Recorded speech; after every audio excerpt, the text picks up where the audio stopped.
Hello,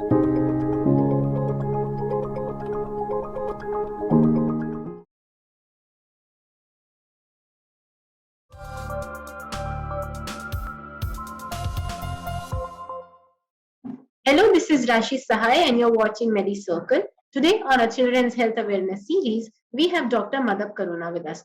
Dr. Madap Karuna is a consultant pediatrician in Hyderabad and is currently practicing in Aparna Canopy Tulip Society Clinic. For the past 18 years, she has worked as a pediatrician. Welcome to Medicircle, Dr. Madap Karuna. Yeah, good evening. So, states such as New Delhi, West Bengal, Telangana, Uttarakhand, and parts of Uttar Pradesh have reported a spike in dengue cases in the past few days. The number of dengue cases crossed the 525 mark in Delhi as of last week, while the Bengal reported a total of 840 new cases on Tuesday. All are marked by incessant rainfall. South Indian countries such as the Indian subcontinent contributes the highest towards the global burden in dengue cases. So, Dr. Madhav, can you please tell us, why are children at a higher risk of dengue? Yeah, actually, dengue is a viral infection caused by female Aedes mosquito bite, and it's a seasonal disease. It starts once the rains start from June first week. We have fresh water logging in and around our houses, schools, offices, and this mosquito breeds in this fresh water logging and becomes an adult mosquito in the span of 1 week. Once it starts, it can fly up to 100 meters around and bites a single family member or two or three of them. So once a mosquito, Aedes mosquito, which we call it as tiger mosquito, which can be recognized with the white spots on it, holds a virus, dengue virus. Then if it bites us, we get dengue fever. So this is a seasonal disease. What we are seeing in spike is from June to October, November. After that, few cases will be there, what we call sporadic cases.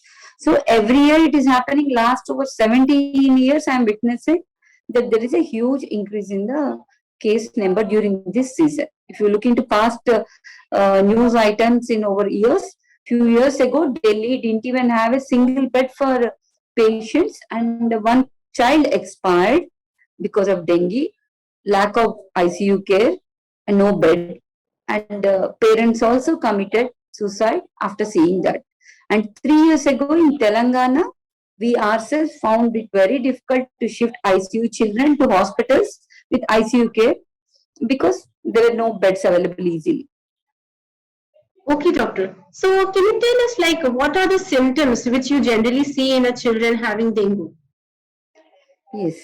As I said, it's a seasonal disease. Any case of fever coming up in this season to us in OP practice, we should keep in mind suspicion of dengue, high grade fever, headache, retroorbital headache especially, then body pains, throat pain, cough and cold can be associated, sometimes vomitings, dullness, body swelling and rashes. These are the quite common symptoms which they come up.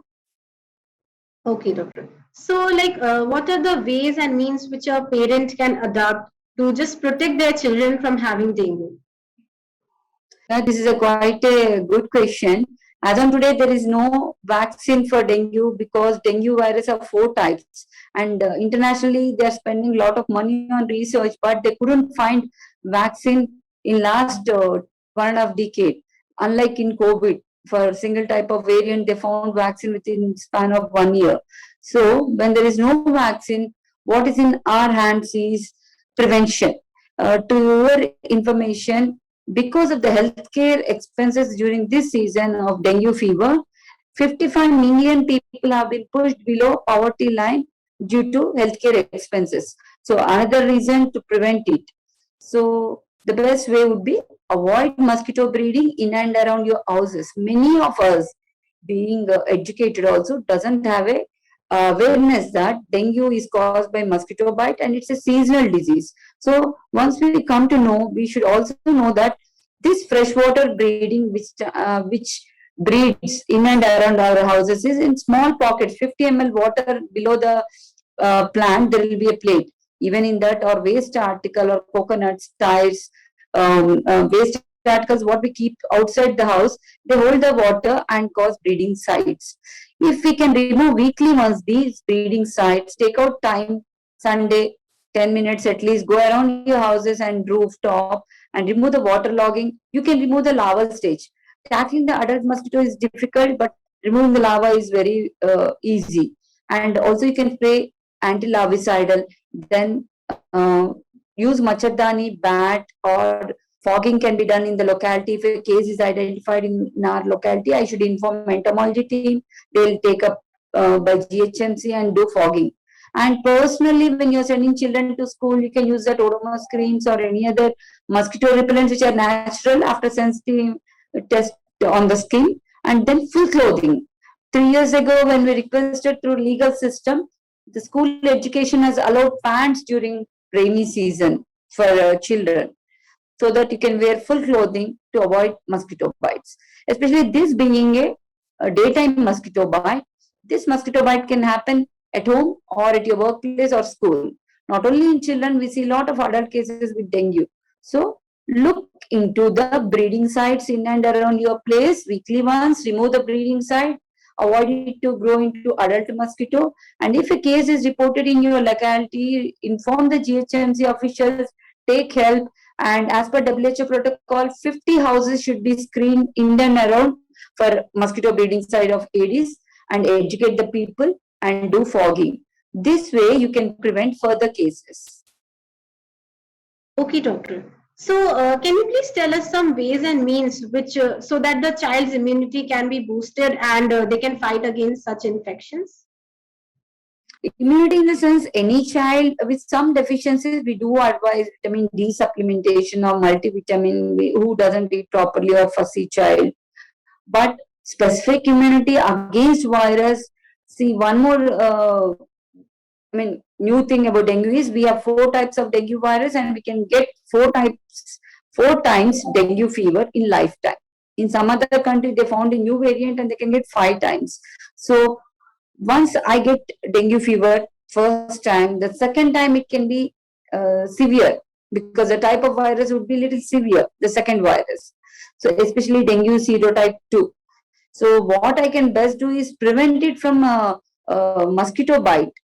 Immunity as such, in general, what we advise: high protein diet, multivitamin which are there in sprouts, or keep the child's iron level higher, because uh, bleeding tendencies are very well known in dengue fever in few children.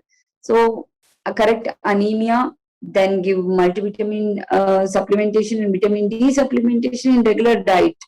That's it. And whenever we get dengue fever, the best treatment would be hydrate the child, hydrate the child orally. Fever medicine and hydration. Okay, doctor. So, how can one increase the platelets in the child? Yeah. See, there is a lot of talk that papaya leaves help, or papaya helps, or kiwi helps.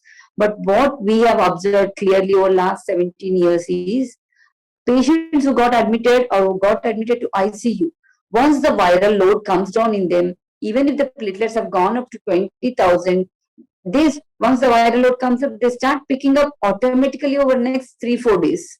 So there's nothing like acute intervention to tackle decrease in platelet count. They automatically improve. Whether you, yes, for nutrition you can give fruits, no harm, but we can't spread the false impression that papaya leaf helps.